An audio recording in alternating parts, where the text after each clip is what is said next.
Well, I'm here, Scott Erickson. Scott, so great to have you join us. Thanks Thank so you. much for coming. hmm So first question, kind of the typical Krista Tippett on being question, but what's your spiritual background? Yes. Yeah, like we talked about it a little bit before we press record, but and especially as it relates to Advent and spiritual practices, following the rhythms of the church calendar, all that stuff. Like, before we get there, what's your background? Well, I grew up in an evangelical Lutheran setting. So, yeah, very, it's called Lutheran Brethren. It's very missions oriented, Bible based. It was actually created to minister to Norwegian immigrants in this country. And I grew up in a church in Seattle. So a lot of like fishermen, like Deadliest Catch, that kind of stuff. So a lot of stoic Norwegians, delightful people. And yeah, I'm really happy with the faith community I grew up in.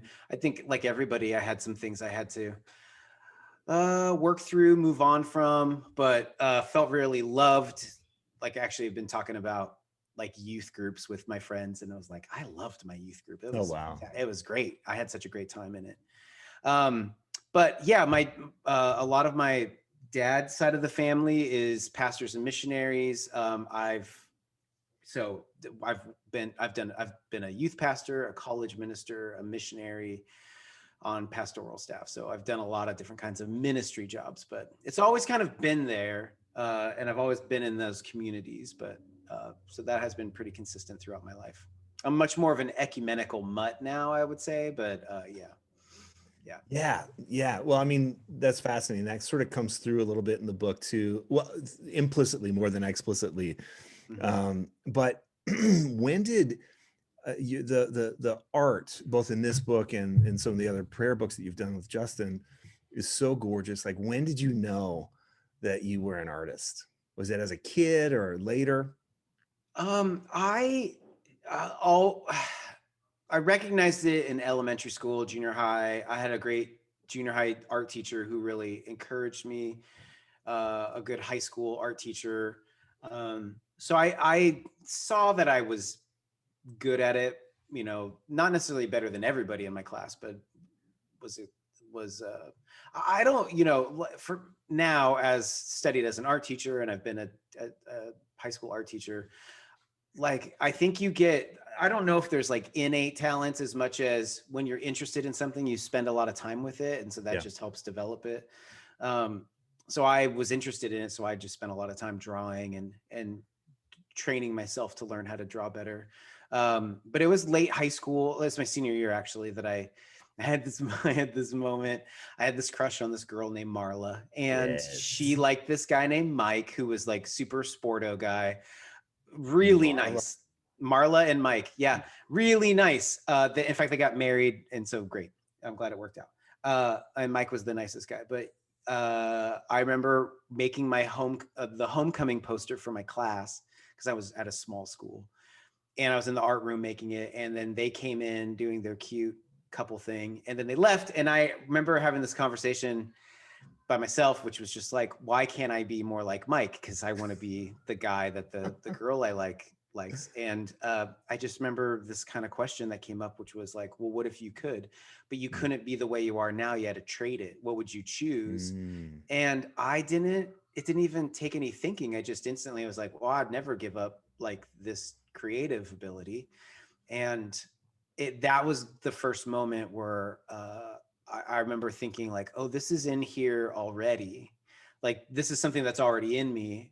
I'm curious to see where it goes. That was kind of my first invitation, probably like I could see an invitation to a lifetime of being a creator. It was about 10 years later after college, Bible school, traveling, odd jobs. I found myself as a high school art teacher, and I was 27. And I remember and over those next 10 years, I went to school, studied art, studied education, went and lived in Europe again, went to Bible school. And I realized I needed to have a practice, even though I didn't have classes anymore. I was like, so I was painting in the attic of a church that gave me a studio space.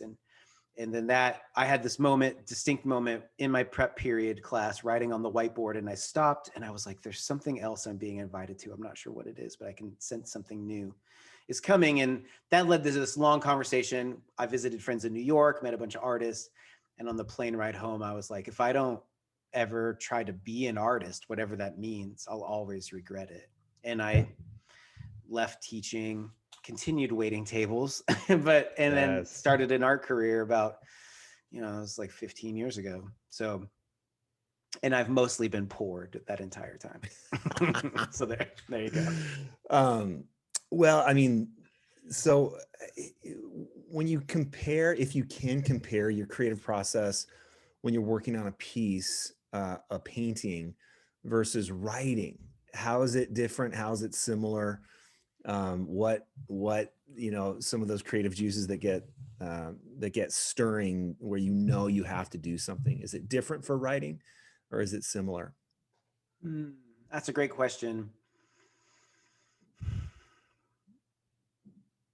I would say that image making is a different language.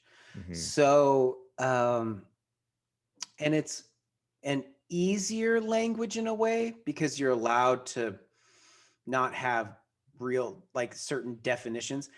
Like with words, there's so many pieces, like every word is a piece. So when, like, I'm right now preparing my talk for Sunday, and I approach the work similarly. Like my main question when I'm doing any kind of work or teaching is, what is the transformation I'm inviting the audience or listener into?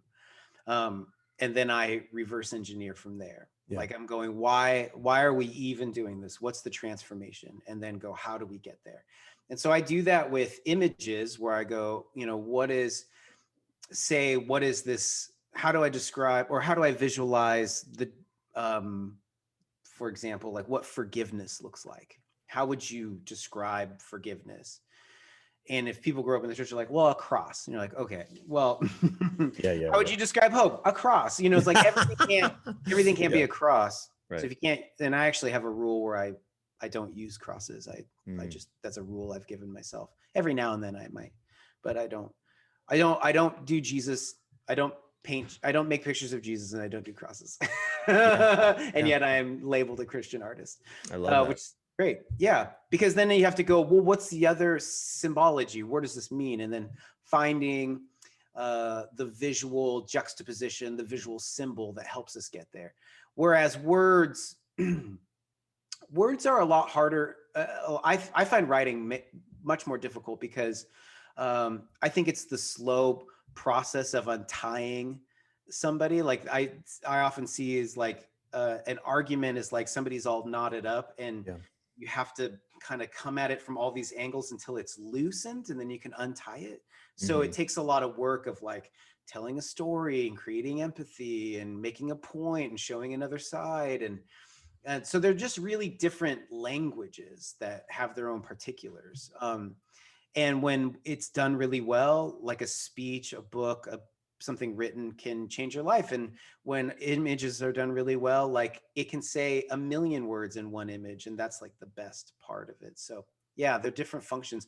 I think where I have the unique capability and marketability is that I've been practicing both. And now like Honest Advent's kind of my first, hey, here's where I'd like to go. I mean, I would say that like I started practicing writing on social media, like kind of micro essays, and then partnering that with my images, and then like writing a book.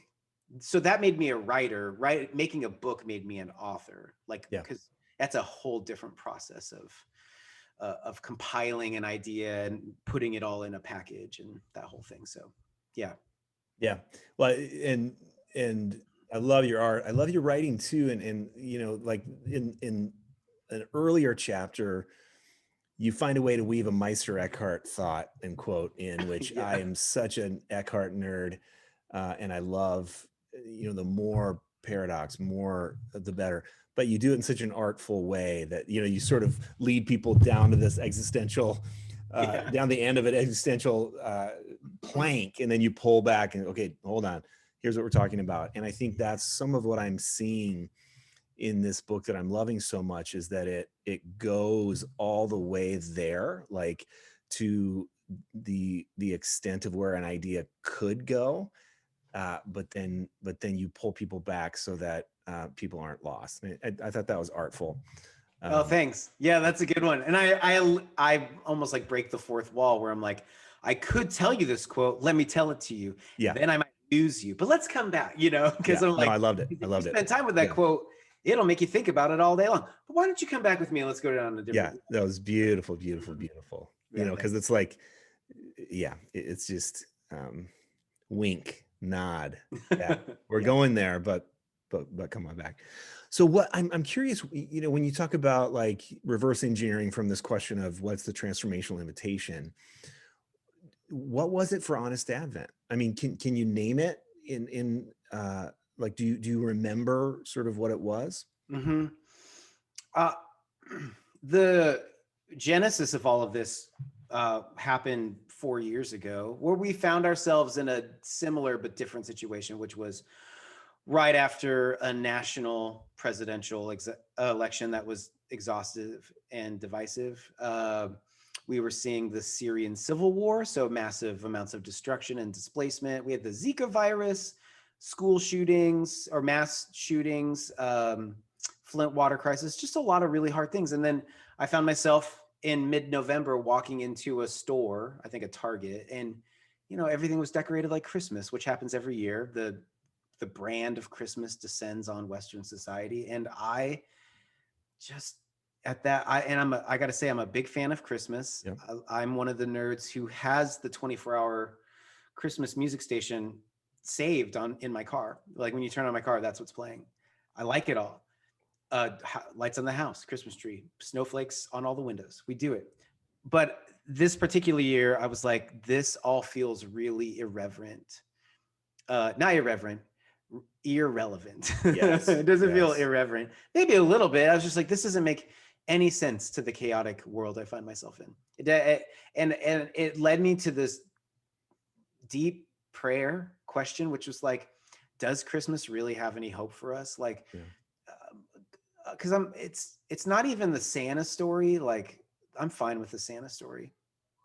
I mean, I think it's really overdone. I mean, like, how many movies do we need about it? And like, what kind of technology do they have in the North Pole? Like, it's crazy. But it's even the imagery in my own Christian tradition. All the artwork felt very safe and sanitized. It felt like it wasn't really about people anymore. It just was this like mythical story about some other kind of humans that we don't relate to at all. One of my muses as a teacher of the Bible. I mean, I'm a vocational artist, but I'm in scripture most days and working through it. The reason I think here's one of my muses as a teacher is like, the only reason we're talking about these stories is because they're still happening today. Yes. Like, Yeah. if they weren't happening now, if they were just back then and they weren't happening now, we'd stop telling them. But why they are still in our zeitgeist, why they are still meaningful and alive, as we say, the living Bible, is because it's still going on today. Yeah. It's so when I talk, so my question was like, well, is Christmas a memorial service or is it a birthday party? Did it happen one time or is it still going on? And I know if you go to a church and you ask all the kids whose birthday is it, they'll say it's Jesus. And so we're inferring that it's a birthday party, meaning it's still going on. And my real prayer was just like, well, where are you, Jesus? Or where are you coming in our midst? How can we find you? And where I was led is that I'm not a woman, but I'm married to one, and I've witnessed 3 pregnancies and births close up.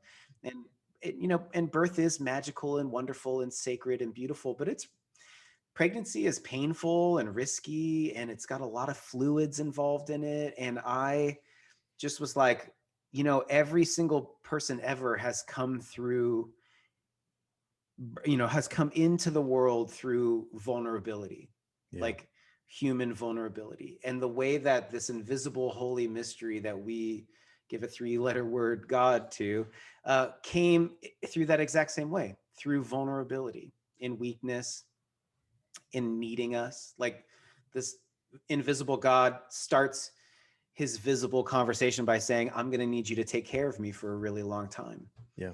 I'm going to have to rely on your care and grace and kindness and companionship to be alive. And that just led me to go, well, what kind of God would do that? And that started my meditation. So I framed everything.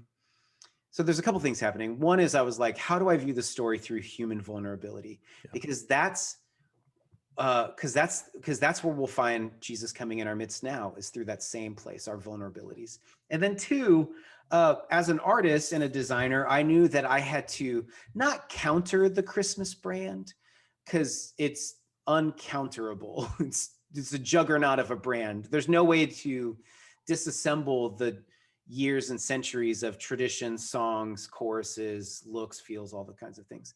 But I wanted to completely just sidestep that whole conversation. I just want, because I learned this Russian word. It's ostronony. It's like saying astronomy, but if you hate M's. And astronomy it was created by these Russian writers. It is the art of making that which is familiar unfamiliar again. Yes. And so and that's what you see in good literature and theater, is like seeing something that you're like, I know what this is, but I actually don't, I never saw it this way, or I don't know what's happening right now. And so I was like, I need an astronomy Christmas. I need to completely sidestep everything that is like, well, this is what Christmas looks like, and go, no. That's why like the book Honest Advent looks nothing like anything Christmas. Yeah. It's really intentional. I don't want you to see it and go, oh, that's obviously in the wrong section. That should be in the Christmas section. No, it doesn't. And none of the images, I mean, there's like some stars and things like that, but nothing really looks like Christmas, because it was like, I need to unknow this story so I can experience the wonder of it and the hope of it. Yeah. That's beautiful. And you write about that in one of the early chapters about familiarity as sort of the enemy of wonder. And that's not exactly, it's not an exact quote, but when you were talking about the Bible and the ongoing narrative, of Christmas is ongoing, one of my friends says this beautiful phrase, the Bible happened, is happening, and will happen. Yes.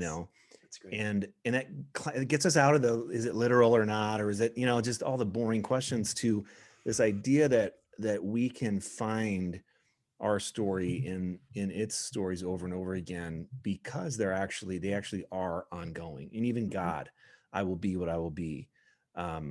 Even that is ongoing, that idea of, I loved how you said it, the three-letter name that we use for the divine mystery. I love that.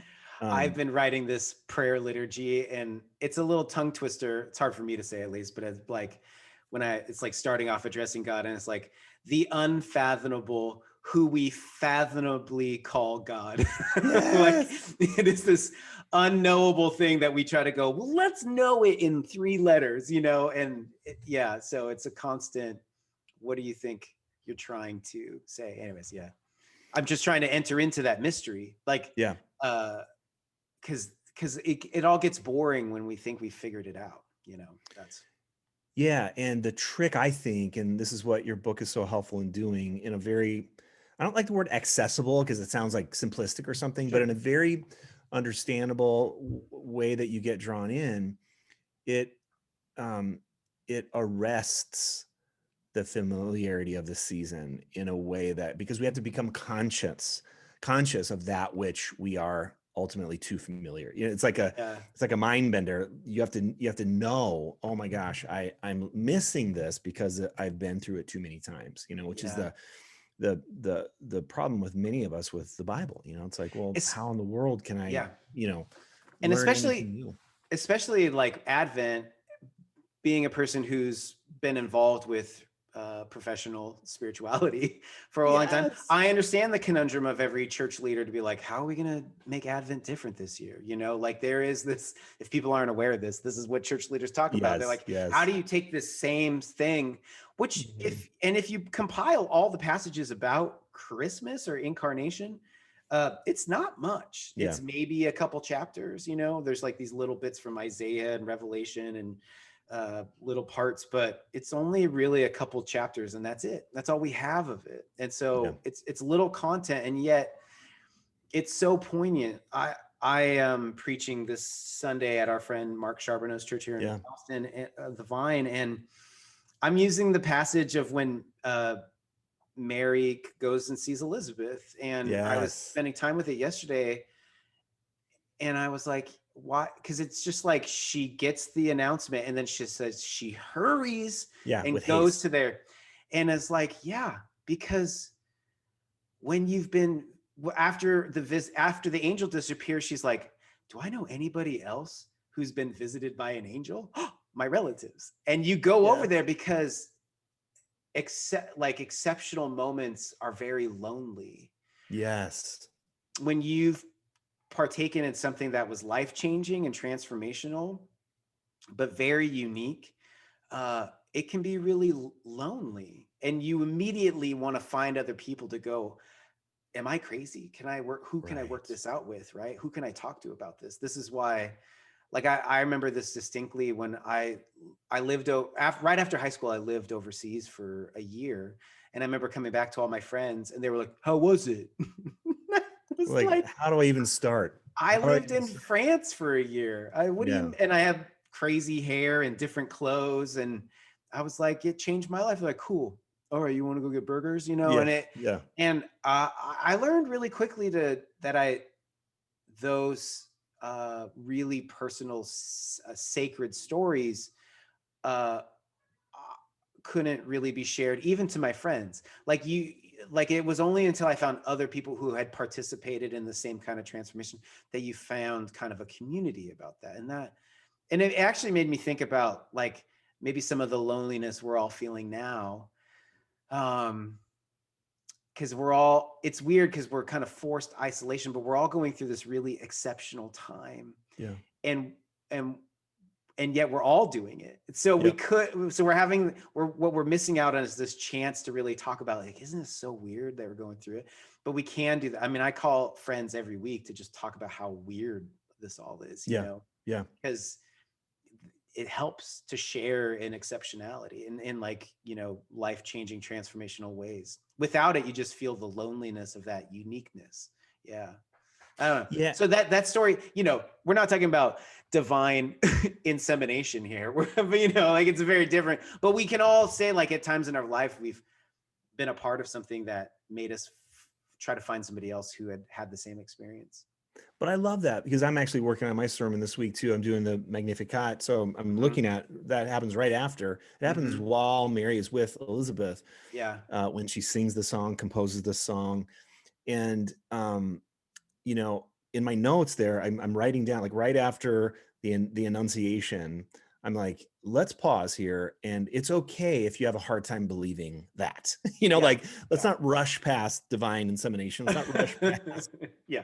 virgin birth. Like, it's okay. Like, but don't get lost. And I love your, like, have you ever had an experience, and this is your thought, where it was so transcendent and singular that you had a really hard time finding anybody that knew what you were talking about? Well, that's what Mm, Mary is. Don't get lost in, don't get lost. I mean, if you need to suspend belief, that's fine, but keep going in the story because there's going to be a very universal something that is happening here. I think that's the key of like, yeah. it's still happening. That's Yeah. how it can still happen Yeah. because these stories are so human and Yeah. so universal, even these extraordinary ones, if we have. So thank you for that lens. Oh yeah. No, that's, It's yeah, beautiful. that's two communicators talking their process out. Nerds. We're nerds. We're nerds. But that is the work. I mean, I went on a long part of my process is using my body. So I went on a long walk. I just usually have notes and then I go on a long walk and kind of walk it out, talk it out. And yeah, uh I was on this other radio show. Sorry, I've cheated on you, but like this guy was talking about, you know, he was wondering if people were worried or frustrated about how I was reimagining the stories, and I was like, my book is less about it's really not anything about like, how did Christmas really happen 2,000 years ago? It's not about that at all. It's actually a book about like, how is Christ incarnating in our lives right now? That's what the book is about. Yeah.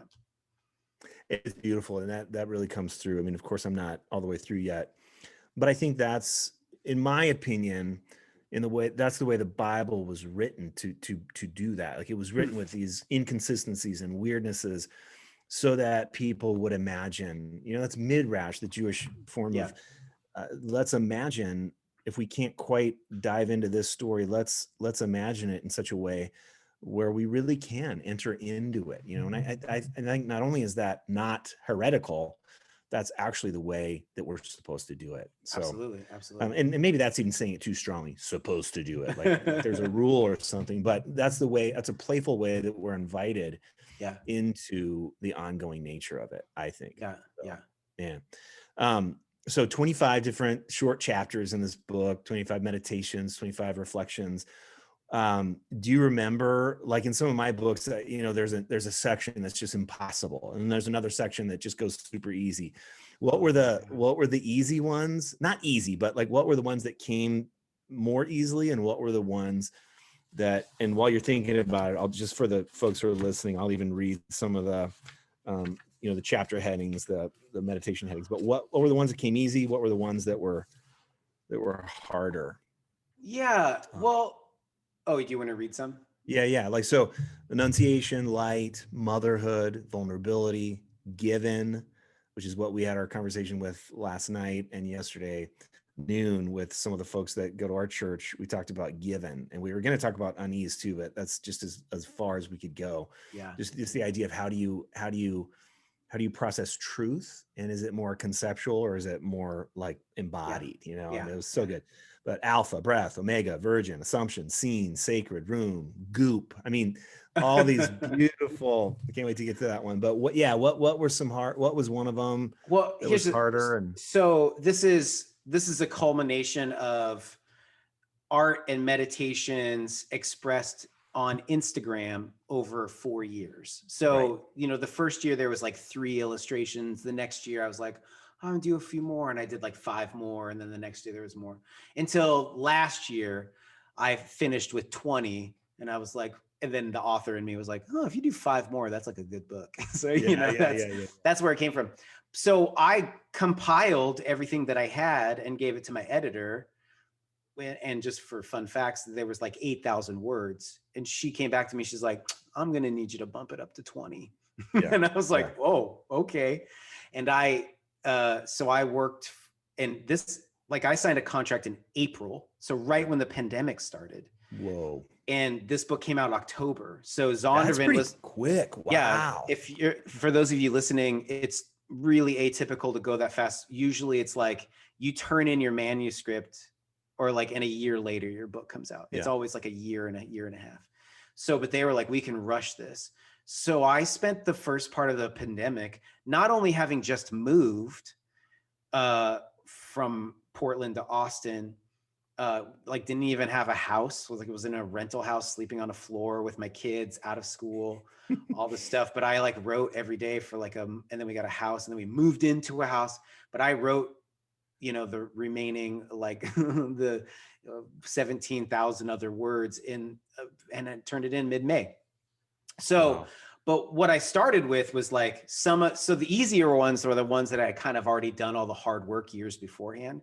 But like unease was 2 sentences. It was, there was a time in Mary's pregnancy where the presence of God felt like morning sickness. Mm-hmm. Don't be surprised if the presence of God is found in a similar unease in your life, something like that. That's all that was. Yeah. And now that's like I think it's like a 1,200 word essay. Mm-hmm. So it was about taking every one of these like thoughts, so what's the interesting thing about that is that like there is an uncomfortability about growing, and that is consistent in everything, of like training for a marathon, mm-hmm. trying to start a different kind of job, trying to start dating again. And I even say in there, I was like, look, I've been training as a public speaker for years, and there have been quite a few like before getting up to talk that I felt like throwing up. Like, you're just like, I feel a little vomit in my mouth, right? Like Yeah. and I say this in there, it's like, it's not a sign that you're doing it wrong. It's a sign that it's actually, you're doing it right. Yeah. So like growing involves unease, and it's, yeah. And so it's that, so, you know, fleshing that idea and adding humor and making it interesting. And so that was the tough work. A lot of times I would like, you know, we could get into the ins and out of writing, but often when I get stuck, I'll write down the initial thoughts on a paper, and then I'll go on a walk and I'll just like try to figure it out. Or, you know, just you figure out ways to kind of, for those of you who want to write, like, and or thought about like, I'd like to make a book one day, it's incredibly difficult, and it's all your free time for a year and or even longer. And everybody, even the best, sit at a computer typewriter and go, oh, this is so hard. Like, it's just totally it. But you figure out ways to jumpstart it. And You do, yeah, you know, it's funny. Like sometimes people ask, like, I mean, you know, I want to write a book, but I have a full-time job. I'm a parent. I'm like, well, you know, 99.9% of the writers out there aren't full-time writers. You know, like yeah, people that find ways to write books do it because there's something inside them that needs to get out. And so we get up at 5 in the morning and, yeah. you know, and we just do it. And it is really, really difficult. Elizabeth Gilbert, she says, who wrote Eat, Pray, Love and Big Magic, she goes, what shows are you watching? When people are like, I want to write a book, but I don't Exactly. have time. She's like, what shows are you watching? Yes. How bad do you want it, man? How Yeah, bad do she's you just want it? like, she's like, I don't watch anything when I'm writing. I just, yeah, I think about that. This is a question that's less about the book, but maybe it'll connect. Um, it's a very big question, so feel free to Okay. request a different question if you don't want it. But how do you find your faith evolving lately or recently? Oh, that's a great question. Um, the biggest move that's happened for me in the last few years, um, and I think I think Justin and I started voicing it in our prayer books, and then I learned as I went through. I'm a spiritual director, and as I went through my spiritual formation and spiritual direction training, I saw this move, which was, it's helpful just to frame it this way. Justin and I at the beginning of prayer say, uh, prayer is not getting God's attention. Prayer is awakening to the voice and work of God that's already happening in your life. Mm-hmm. And I would say spirituality, faith, is not about getting God's attention. It's about awakening to that God is already involved in your life, which goes against a lot of the ways at least I picked up faith was, especially with a family of like missionaries, um, that there is this idea of like, we've got to take this thing to people who don't have it and give it to them. And so therefore it's like all of my friends, everyone I meet has this thing that I have to give them. I would say this is the metaphor I've been using lately, uh, is isn't it interesting that you discovered that you had a telephone in you? Mm-hmm. Like some way you're able to talk to God. Did somebody give that to you? Or was it just always in there and you just figured out how to make the phone call or answer the call, or how, you know, or the metaphor? And the answer is like, it was already given to you. It was already in there. It's already built into your being. So then what is the role of quote unquote evangelism? Is it to go around and try to give people telephones? Or is it to go and be like, hey, do you answer that call? What is the conversations you have? Do you answer Mm-hmm. that? What is that like? You know, it's to be alongside people and call it out of them. Yeah. It's to give reverence and honor that God has already placed that in every human being. And the loving, caring, I would say Christ-like work is to point to that and Mm-hmm. call and ask and point to it. You know, like that's what Jesus Jesus is only really mad at those who stand in the way of that phone call. Yeah. Like, but he is often just like pointing it out, and like even Zacchaeus, you know, when he's like, I'm coming to your house, and Zacchaeus, I'm giving my money, and he's like, Zacchaeus has always been a son of Abraham. You know, like he too, you know, he's always like he's already initiating this, like there's this belovedness that's already there. He's like pointing to that, and that has probably been the biggest shift for me of how I communicate, how I think about things. And then I would say in like spiritual formation, it's less about you have this lack. It's more about like you've quieted a place inside of you, because you can Oh yeah. numb it. Like the metaphor that Justin and I have is like prayer is a can of tuna. This is actually a diagram in the beginning of our book, which we show a can opener, and then we show a can that's been opened, and inside is like the tuna. And we're like, prayer, which is this ever-present, ongoing interior conversation with God, is the tuna. But that gets often covered in the hard casing of ego and fear and the noise of life. And so what we say this book is like, this isn't a book of prayers, this is a book of can openers. And we're using words and images to help open up those things. That's why I think, you know, when we talk about spiritual formation or spiritual disciplines and stuff, I actually like this John O'Donohue, who's passed now, but this great Irish priest and poet, writer, philosopher. Somebody came to him and is like, I can't hear God's voice in my life. I can't hear, you know, and he just told this woman, he's like, okay, here's what I want you to do. I want you to wake up for a week every morning and watch the sunrise. Yeah. And she's like, that's it. And he's like, that's it. Yeah. And she did it. And she's like, I started hearing it again. You know, like it's, you can squelch, cover, numb that portal, that telephone, that thing that's already in you. And so that's probably been the biggest shift in my spirituality. Is the starting point of, and really trusting that the thing is already in there. Yeah. And like, I was even thinking about, well, that's a whole other thing. I was thinking about Jesus, where he says, my word will become like this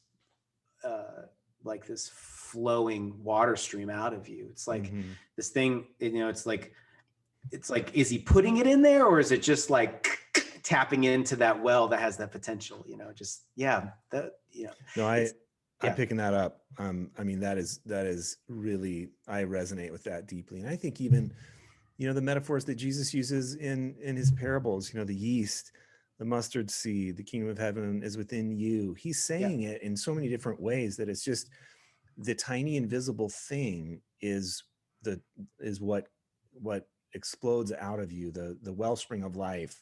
But it's there, and there's no, you know, maybe it can get covered. I like the can opener, I love that, but it's always there, and no one can put it in there, and no one can take it out of there. It's in there. It's in there. The lost sheep, the lost coin, the lost son, they all start with the presupposition that they already have a place. Right.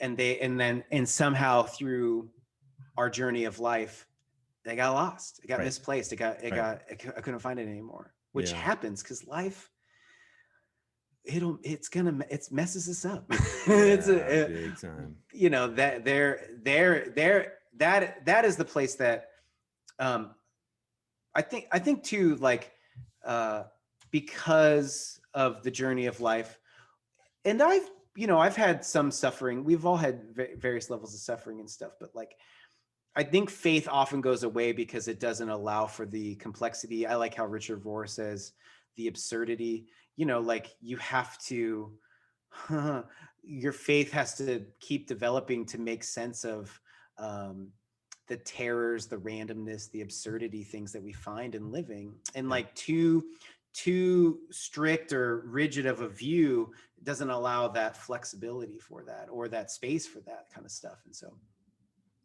anyways, that's probably been the most, the thing that's been changing in me the most. Man, that's beautiful. I love it. Well, I wish we had 2 more hours, so many more questions, but Scott, thanks so much, man, for carving out some time and for writing this book. As I told you, our community here in Minneapolis is just loving it and really finding it very, very helpful. In terms of helping them to enter into the mystery of waiting and arrival and dark and light and growing and expanding and all those things. And Mm, so it's a real gift, man. And yeah, I'll be thinking about you as you preach at the Vine this right. Sunday. What a great community! I've been there a couple times, and it's a great community. And I love Cool. Mark; he's one of my favorite peeps. So Yeah, have a blast. And Scott, thanks so much for being with us, man. it's been fantastic.